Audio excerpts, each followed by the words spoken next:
Hola a todos y bienvenidos una vez más a otro episodio con nosotros en el Amanecer del Cine. Mi nombre es Mafe, mucho gusto. A todos los entusiastas del cine que nos escuchan por primera vez, un saludo muy especial. Mi nombre es Diego y hoy los estaré acompañando junto con Abraham. Hola a todos, bienvenidos. Feliz nuevo año, nuevo episodio. Y Karen. Hola, feliz de estar por acá una vez más y especialmente emocionada por el análisis del día de hoy. Así es, Karen, porque en el capítulo de hoy vamos a estar analizando uno de los grandes clásicos del cine japonés de la animación y podríamos decir que el cyberpunk también, ¿no? Puede ser, Abraham, pero no nos apresuremos todavía. Como ya saben quienes nos acompañan hoy, no está de más decirles que si esta es su primera vez con nosotros y se consideran entusiastas del cine, cinéfilos o simplemente curiosos buscando una buena recomendación, nos pueden encontrar en redes sociales como El Amanecer del Cine. Eso quiere decir Instagram, TikTok, Facebook, YouTube y próximamente en Substack. Y claro, si te gusta lo que escuchas, síguenos en Spotify y Apple Music.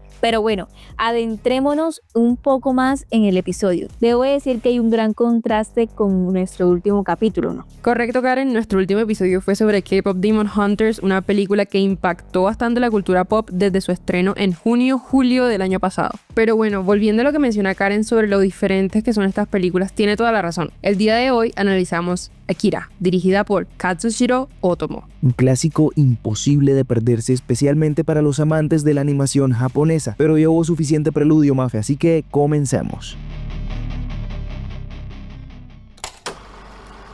Escuchas El Amanecer del Cine.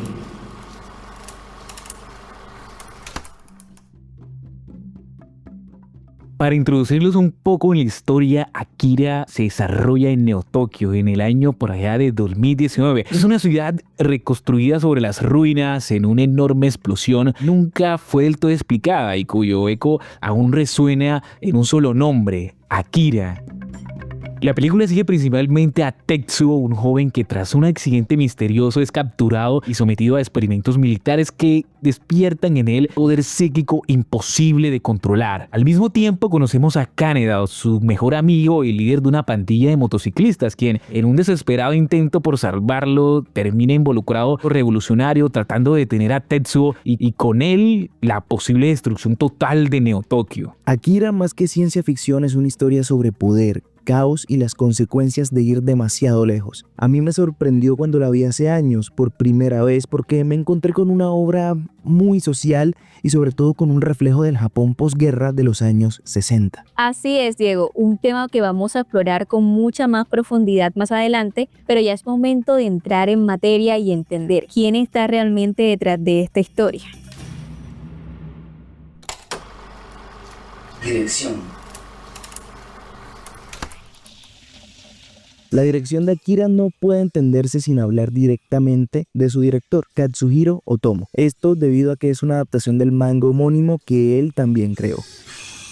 Desde su concepción como producto audiovisual, Otomo únicamente consideró llevarlo a cabo si el control creativo permanecía completamente en sus manos por lo personal que sentía esta obra. Y es que la película está muy relacionada con la vida del director. A ver, Katsuhiro Otomo nació en 1954 en Japón, lo que significa que creció durante la posguerra, la Segunda Guerra Mundial para ser más exactos, y obvio, como es común, era una época marcada por fuertes conflictos sociales en su país, como manifestaciones estudiantiles y manifestaciones obreras en contra de un gobierno que buscaba estabilidad en un entorno destruido y con miedo por la famosa bomba atómica. Así, este contexto de caos social, represión política y descontento colectivo marcó profundamente la vida de Otomo y se convirtió en una fuente de constante inspiración para sus trabajos posteriores. Ustedes saben que yo soy fanático de los musicales y esto me recuerda un par de obras. En Tic Tic Boom, la obra de Jonathan Larson llevada al cine por Lin-Manuel Miranda, una de las escenas que más me gusta muestra a una productora diciéndole a un autor: escribe sobre lo que conoces. Y ténganlo ahí porque en Merrily We Roll Along, la obra de Stephen Sondheim, hay una frase que repiten un par de veces: no escribas solo sobre lo que conoces, sino sobre lo que sientes. Entonces, con estas dos frases cierro esta parte de la sección porque es exactamente eso lo que Otomo quería plasmar en Akira. Los conceptos políticos o sociales, sí, pero también las emociones, los miedos y las tensiones que él mismo vivió durante su juventud. Me sorprende la manera en que lograste meter a Lin-Manuel Miranda y un musical dentro de la conversación. Mafe, los musicales viven en cada uno de nosotros y están presentes en todos lados, lo crean o o no. Tienes mucha razón, pero bueno, la animación japonesa tiene algo muy especial y es que en la mayoría de los casos funciona como un reflejo de las emociones, momentos y situaciones ya sean relacionadas con su folclore o con un contexto histórico. Eso es totalmente cierto, aunque yo no sea tan fan de este género, es algo que se nota claramente en sus obras más reconocidas, no solo en animación, sino en el cine japonés en general. Exacto, Karen, y algo muy importante que hay que resaltar sobre Katsuhiro es que siempre disfrutó del cine y tomó influencia de él. Por eso en Akira se pueden evidenciar algunas teorías de montaje que plantea Eisenstein, especialmente en el ritmo y la tensión. Ahora bien, el director ha declarado muchas veces que él era fanático de la ciencia ficción, por tanto, al llevar a cabo su obra utilizaba este género para tratar sus inquietudes sociales, políticas y humanas sin ser tan directo o incluso aburrido. Y por eso, finalmente llegamos a Akira, una película cuya historia, aunque futurista, resulta muy cercana a cualquier situación actual. Y vamos, que fue hecha en 1982. Así que, sin profundizar demasiado porque eso lo hará Mafe cuando hable del guión, Otomo plantea cómo la humanidad se pierde cuando las civilizaciones se destruyen a sí mismas desde adentro hacia afuera. Una idea que, como ya les dije, está profundamente conectada con sus vivencias en el Japón de los años 60, y especialmente con la sensación constante de inestabilidad que marcó esa época. Sin embargo, es bastante claro al ver la película que Otomo no toma partido por ninguno de los frentes encontrados en las civilizaciones, sino que los critica a todos por igual, independientemente de su rol dentro de ellas, dejando de lado la típica trama de buenos contra malos y aferrándose a la idea de que nadie resulta vencedor al final. La visión que tuvo este director para Akira puede ser controversial, yo sé, pero sin duda es un factor importante que permitió que la obra llegara tan lejos como lo hizo y representara a muchos de los que la ven. Lo curioso y fascinante a la vez es que lo logró a través de la ciencia ficción, y eso muy pocas veces pasa o funciona como se espera. Y creo que eso es lo que más me llama la atención de la visión de Otomo, que no te ofrece respuestas fáciles. No hay un bando claramente correcto ni una solución clara. Todo se siente incómodo, caótico y muy humano. No es una historia que te diga qué pensar, sino que te obliga a cuestionar todos los actores dentro de ese mundo, desde el gobierno hasta los revolucionarios, un poco como sucede en la vida real. Exacto, y para mí eso hace que Akira sea tan poderosa, porque aunque esté envuelta en ciencia ficción, lo que plantea se siente muy real. Es una película que incomoda, que confronta y que no busca tranquilizar al espectador. Y justo ahí, Karen, es donde la dirección conecta directamente con la historia que se está contando. Porque toda esa visión, toda esa crítica y ese caos que plantea Otomo no se quedan solo en lo visual, sino que se sostienen y se desarrollan desde el guión. Exacto. Para hablar más de eso con profundidad, ahora sí, vamos a darle paso a Mafe. Guión y desarrollo de personaje. Adentrémonos en materia de guión. Akira cuenta con una característica muy presente en el cine oriental. Su historia funciona como un reflejo directo de la sociedad y como una crítica fuerte a lo que representan los distintos grupos extremistas dentro de una ciudad caótica y atravesada por la violencia. Y esto es clave, porque prácticamente todas las interacciones entre los personajes, si no es que todas, están vinculadas por un acto de violencia.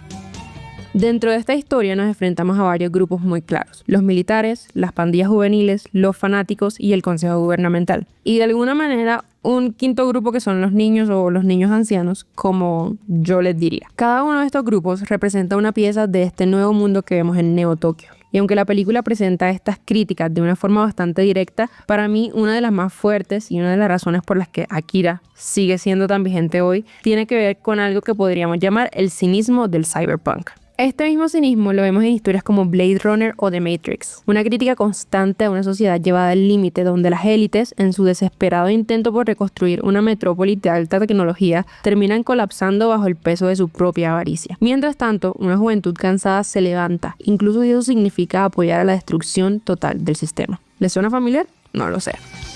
Con esta idea en mente, Akira es una historia profundamente rodeada por la juventud. Los niños psíquicos son personajes que no han conocido otra vida que no sea la de un experimento, utilizados en beneficio del poder militar y gubernamental, vistos como armas. Sin embargo, al mismo tiempo, la película los representa como seres frágiles, casi patéticos, a pesar de su enorme poder. En el fondo son inocentes en un mundo que los ha abusado y alterado a su conveniencia. Por otro lado, tenemos a los revolucionarios y a los seguidores del culto de Akira, quienes reconocen a esta entidad como una especie de dios que regresará para destruirlo todo y devolver al mundo a las cenizas. Esto me hace pensar en una sociedad tan violenta y desgastada que rompe por completo con la lógica y la tecnología y decide mirar hacia algo más grande que ella misma, como una única forma de escapar una realidad desesperante. Y por último, tenemos a las pandillas juveniles, más específicamente a la pandilla de las cápsulas. Para mí, este grupo es un elemento clave para mostrar cómo este mundo toma a los niños, les arrebata la inocencia y los corrompe. Algo muy interesante es que el gobierno se muestra constantemente escandalizado y repulsado por la violencia de la juventud y por el caos de la ciudad, sin reconocer que todo es un reflejo directo de su propia avaricia y hambre de poder. La diferencia es que mientras ellos usan trajes y ocupan puestos importantes, estos chicos no tienen otra opción más que vivir dentro de esta realidad que les tocó vivir, encontrando en la violencia una forma de protección dentro del caos. Akira es una historia donde la autoridad es algo en lo que no se puede confiar, y donde el poder, cuando cae en las manos equivocadas, genera consecuencias catastróficas para todos. También nos muestra cómo la deshumanización de niños y jóvenes es utilizada por los más poderosos para crear armas que, irónicamente, terminan siendo usadas contra esa misma juventud. La corrupción, que es un tema que atraviesa toda la historia, se ve claramente en la escena del personaje que financia el grupo revolucionario. Incluso cuando Akira está resurgiendo y la ciudad está a punto de ser destruida, lo vemos aferrarse desesperadamente al dinero, aún estando al borde de la muerte. Es en ese momento cuando entendemos que aunque decía luchar por los niños, en realidad siempre estuvo persiguiendo su propio beneficio. Para mí, esa escena es una de las más representativas de la película porque deja claro que la avaricia y el interés personal estuvieron presentes desde el inicio, sin importar el colapso de la ciudad ni las consecuencias de haber jugado con un poder que no comprendían. Y para cerrar, algo que me parece muy interesante es el detalle de los Juegos Olímpicos. La historia se desarrolla en 2019, con un evento de esta magnitud a punto de suceder en una ciudad completamente caótica. Esto nos muestra una disonancia muy clara entre la realidad y la imagen que se quiere proyectar hacia el exterior. Mientras Neo Tokio se desmorona, las autoridades están más preocupadas por demostrar poder, estabilidad y progreso, cuando en el fondo su interés es principalmente económico. No se está cuestionando el desastre social que los rodea, sino viendo una oportunidad. Y aunque pueda parecer un detalle menor, creo que es una forma muy poderosa de mostrar cómo, incluso en medio del colapso, el sistema sigue priorizando la apariencia sobre la humanidad. La verdad es que es una historia bastante compleja. Creo que no fui el único que vio la película a una edad más joven y no entendió del todo lo que estaba pasando, pero al volver a encontrarme con ella, fue como abrir una nueva perspectiva. Exactamente, Diego. Esta historia fue muy distinta para su época. Los años 80 fueron un momento en el que empezamos a ver con más fuerza una visión del futuro marcada por la tecnología, y aún así el impacto de esta película fue algo que recorrió el mundo. Y ¿saben qué? Tiene muchísimo sentido, porque como decía Mafe, el contexto histórico y la nueva Guerra Fría impulsaban precisamente esa preocupación por la tecnología y el poder que venía con ella. Ahí es donde todo empieza a encajar mucho mejor. Eso es algo que de verdad me encanta de esta historia, porque no se queda atrapada en un solo hilo narrativo, sino que incluso hoy, en 2026, todavía podemos vernos reflejados en ella. Bueno, y muy de la mano con esta historia claramente está la animación, con un estilo tan icónico y representativo de Otomo que muy rara vez podemos apreciar en la animación actual. Diseño artístico. Esta película, como lo hemos ya mencionado reiteradas veces en este episodio, fue una película que revolucionó el mundo de la animación y de las películas anime. ¿Por qué? Porque tenemos referencias anteriormente como Astro Boy entre los 60 y 70, luego directores como Hayao Miyazaki con El huevo del ángel o otras películas también de anime como Náusica del Valle del Viento. Sin embargo, ninguna representó un reto como lo planteó Otomo en esta película de Akira.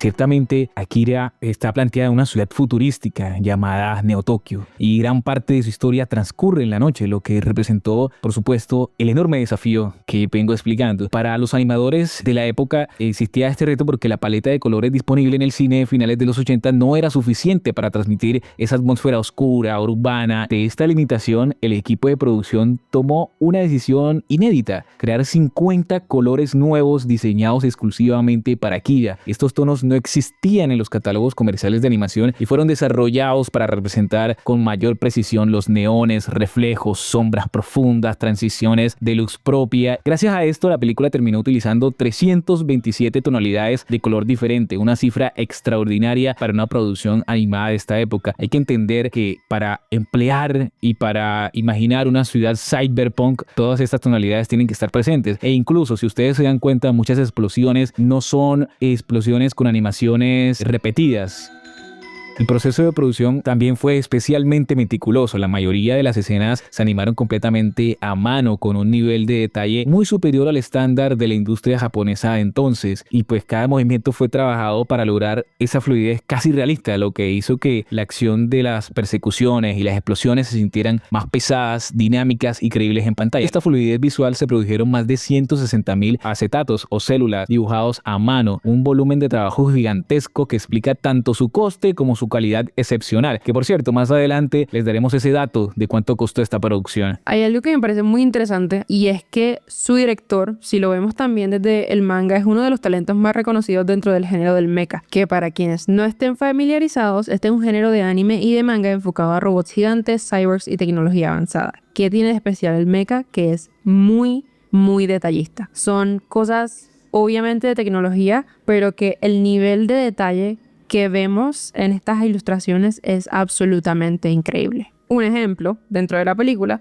que es una escena que a mí me parece muy impactante, es cuando Tetsuo escapa del control del gobierno y se lanza por la ventana y podemos ver el edificio. Esa escena del edificio me parece increíble y se ven los detalles de cada una de las ventanas. Finalmente, dentro de este estilo, no muchos animes se han vuelto realmente populares. Hay varios que se me vienen a mi mente. Por ejemplo, Mazinger Z, que acá en nuestra región llegó a eso de los 2000, que fue que por lo menos yo tuve la oportunidad de verlo. Y, por supuesto, el gran conocido y con mucha popularidad como Neon Genesis Evangelion, que por cierto, ténganos paciencia por si alguna vez lo analizamos, está por ahí en los libros, pensándolo.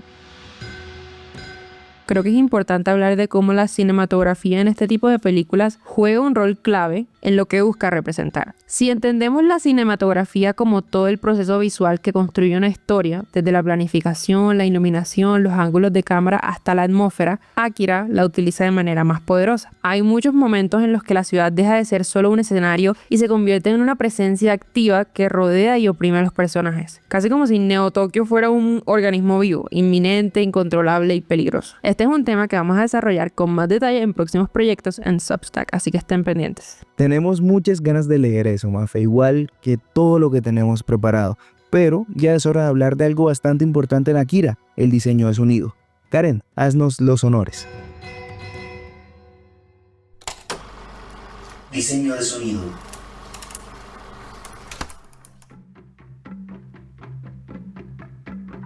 Para entender Akira, es necesario hablar de la figura central detrás de toda su atmósfera. Shoji Yamashiro, que en realidad es el seudónimo de Tsutomu Ohashi, se esconde un personaje increíble que es científico, compositor y productor.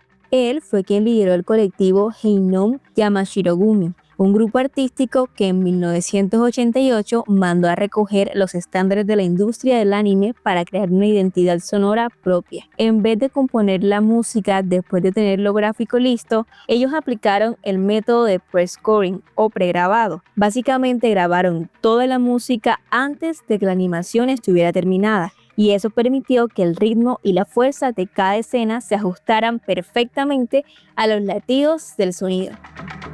Ya entrando en lo que uno siente cuando ve la película, a mí me llamó mucho la atención que Yamashiro no se dejó llevar por la moda de los sintetizadores comerciales de esa época. Lo que hizo fue aplicar algo que le llamó el efecto hipersónico. Utilizó frecuencias tan agudas que el oído no las capta, pero el cerebro sí las siente. Y eso es lo que te mantiene con esa tensión en el cuerpo durante toda la película. La música está diseñada para pegarte directo en el sistema nervioso. Se siente como una mezcla tal vez extraña para algunos, pero muy potente entre la cultura tradicional japonesa y todo un mundo tecnológico. Esa construcción sonora es la que te transporta de una a la corredora de las motos por todo Neo Tokio. Para mí, Battle Against Clown es el ejemplo más claro de esa experiencia de la cultura dentro de la producción. Ahí se usa un gamelan, instrumentos de Indonesia que suenan como metal golpeado y que le dan un toque frenético a las peleas. Y Requiem, con ese órgano y coros, te hace sentir que lo que le está pasando a Tetsuo es una cuestión aterradora. Para lograr todo esto usaron flautas shakuhachi, tambores del teatro non y sintetizadores.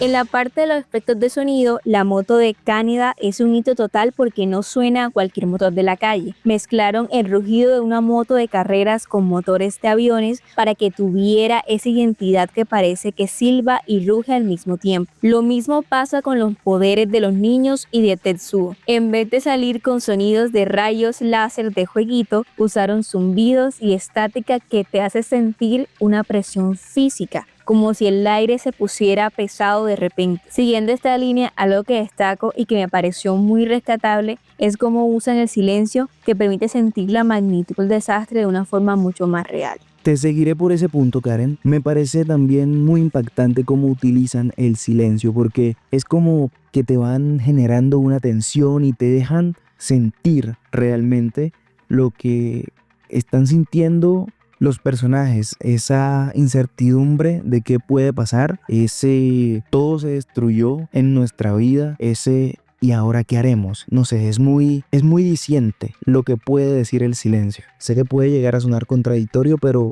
incluso el silencio habla. Yo no sé si ustedes se dieron cuenta que todos los elementos de la película, justamente en la parte de efectos de sonido, yo siento que la película se me asemeja más a un documental de live action de la vida real que a una película de anime, porque, o sea, como si ustedes se dan cuenta, las películas de anime anteriormente conocidas, incluso las actuales, uno enseguida identifica elementos muy particulares de ellas, como que las bandas sonoras son muy explosivas, como que los efectos de sonido también tienen que ser súper exagerados, claro, por ese mismo estilo japonés clásico de hacer animación y de exagerar las emociones, pero como lo dijo Karen, habían momentos específicos donde se tenía que utilizar esas bandas sonoras que de paso también muy cyberpunks para el momento, y también metían esos sonidos industriales, sonido muy que uno podría escuchar más en la vida cotidiana que en una película de animación. Entonces, sin duda, creo que es una mezcla de que el autor quiso reflejar para la sociedad del momento en que lo creó un producto tanto que se escuchara lo más cercano a la vida real, como también darle ese punto de creación de anime con las bandas sonoras en los respectivos momentos cuando sonaron.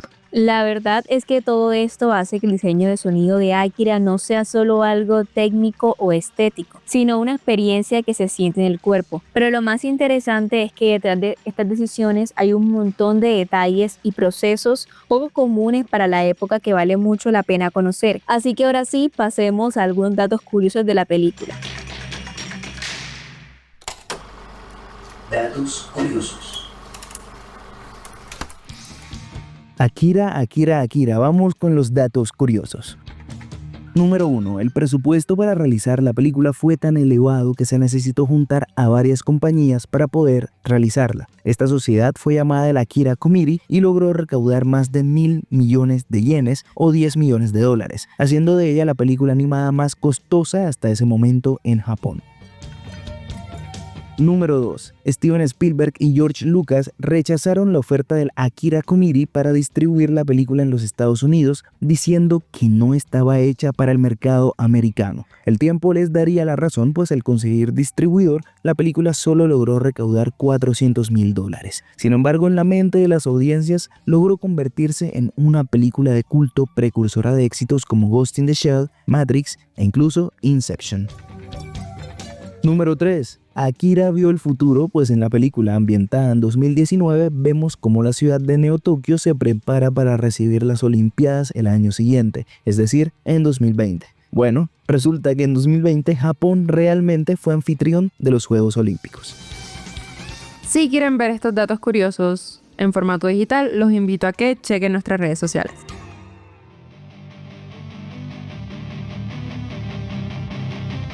Le damos conclusión a este nuevo capítulo. Muchas gracias por escucharnos y acompañarnos en este análisis. Síganos en redes sociales, nos encuentran como El Amanecer del Cine en Instagram, Facebook, TikTok y próximamente Substack. También recuerden suscribirse en nuestras plataformas. Estamos en Apple Music, Spotify, Amazon Music, YouTube y muchas más. No se pierdan nada de lo que vendrá más adelante. Akira es una película muy especial que vale muchísimo la pena ver, así que si les llama la atención pueden encontrarla actualmente en Netflix. Muchas gracias de nuevo por acompañarnos en este análisis y recuerden que nosotros somos El Amanecer del Cine. ¡Chao!